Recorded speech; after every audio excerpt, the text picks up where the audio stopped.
മാതാവു തന്നെ കൊൽവാൻ മധുകൈടഭന്മാരും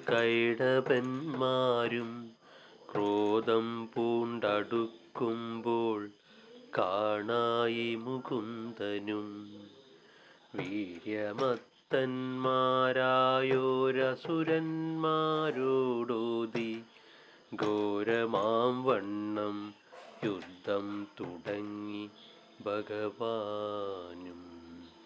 വേഗമോടയ്യായിരം ദിവ്യവത്സരം കാലം ലാഘവം വന്നിടാതെ യുദ്ധം ചെയ്തൊരു ശേഷം മായാമോഹിതന്മാരും മധുകൈടഭന്മാരും നീ ഇനി ഞങ്ങളോടു വരം വാങ്ങിക്കൊള്ളുകെന്നാർ എന്നതു കേട്ടു നാഥനവരോടപേക്ഷിച്ചാനെന്നാലേ വദ്യന്മാരായി വന്നിടവേണം നിങ്ങൾ. മറ്റൊരു വരം വേണ്ട നിങ്ങളോടെന്നു കേട്ടു മുറ്റും വഞ്ചിതന്മാരാമസുരന്മാരുമപ്പോൾ എന്തൊരു കഴിവു കൊള്ളാവുതെന്നകതാരിൽ ചിന്തിച്ചു ഭഗവാനോടവരുമുര ചെയ്താർ.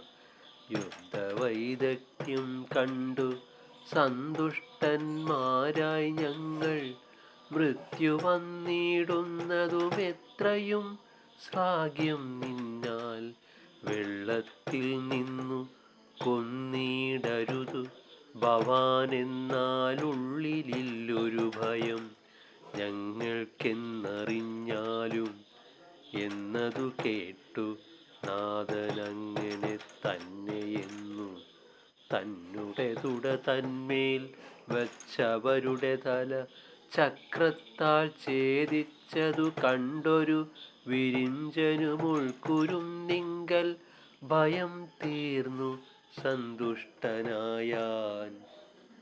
മധുകൈടഭന്മാർ തന്നെ മേധസ്സുകൊണ്ടു പൃഥ്വീതലത്തെയും നിർമ്മിച്ചാൻ ജഗന്നാഥൻ.